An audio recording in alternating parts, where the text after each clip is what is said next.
ఇదేమేనండి ఇదేమేనండి ఈనాడు ప్రపంచాన్ని అతలాకుతలం చేస్తుంది.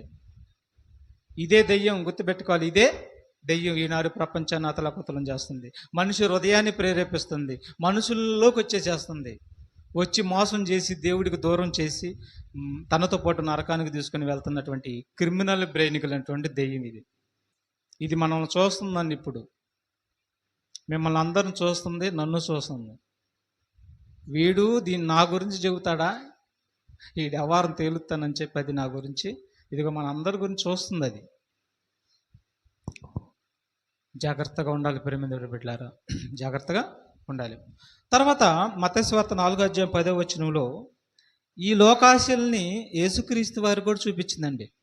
అదే దెయ్యము మోసపరుచుకుంటూ లోకాశలు చూపించుకుంటూ మోసపరుచుకుంటూ వస్తూ మరి ప్రవక్తలు సైతం అది మోసం చేసింది. న్యాయాధిపతిని మోసం చేయలేదా? న్యాయాధిపతి ఎవరు? సంసోన్ని ఎలా మోసం చేసింది? అతనికి ఏం ఆశ చూపించింది? ఒక ఢిల్లీలోని ఆశ చూపించింది. మరి అంత బలాజ్యుని కూడా మోసం చేసేసింది. చూసారా? దాని తంత్రము ప్రపంచంలో ఎవ్వరికి తెలియదు. బైబిల్ని గుర్తెరిగిన వారికి మాత్రమే తెలిసింది దాని తంత్రం. సంసోన్నే మోసం చేసింది. తర్వాత అననీయ సప్పీరాలను కూడా మోసం చేసింది. ఇస్కారేతు యోధాని కూడా మోసం చేసింది. ఈ విధంగా మోసం చేసుకుంటూ ఎందరినో పడగొట్టుకుంటూ సృష్టికర్త దగ్గర కూడా వచ్చిందండి. సృష్టికర్త ఎవరు? యేసుక్రీస్తు వారు. కలిగి ఉన్నది ఏది ఆయన లేకుండా కలగలేదు. యేసుక్రీస్తు వారి దగ్గరికి వచ్చి ఏమంటుందో తెలుసా? మీరు ఎప్పుడైనా విన్నారు ఈ మాట? చూడండి ఒకసారి. మత్తయి 4:10 9 మరలా అపవాది మిగులు ఎత్తైన ఒక కొండ మీదకి ఆయనను తీసుకొని పోయి ఈ లోక రాజ్యములన్నిటినీ వాటి మహిమను ఆయనకు చూపి నీవు సాగిలపడి నాకు నమస్కారం చేసిన ఎడల వీటన్నిటిని ఎవరికి నమస్కారం చేయమంటుంది? ఎవరికి సాగిలపడమంటుంది?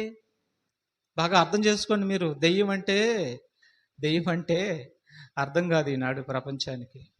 యేసుక్రీస్తు దగ్గరికి వచ్చి, సృష్టికర్త దగ్గరికి వచ్చి, అదే దెయ్యం పరలోకంలో మోసపరిచినటువంటి సమూహం, అదే దెయ్యాలు యేసు దగ్గరికి వచ్చి ఏమంటుంది? నీవు నాకు సాగిలపడు అంటే మోకరించాలంట యేసుప్రభు. దానికి ఎంత గుండె ధైర్యం అండి అది.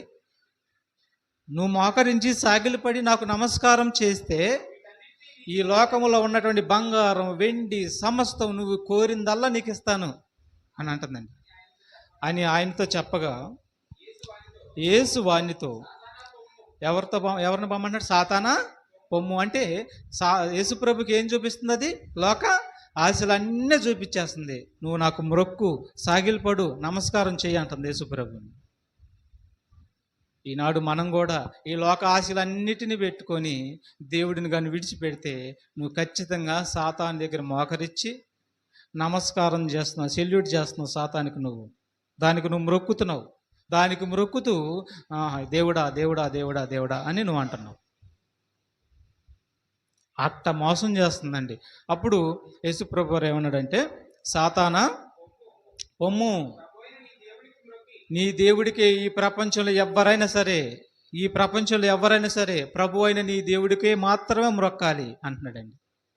ఇక ఈ లోకంలో ఉన్న వాటికి అన్నిటికీ నువ్వు మ్రొక్కొద్దు, అంటే వాటికి నమస్కరించవద్దు.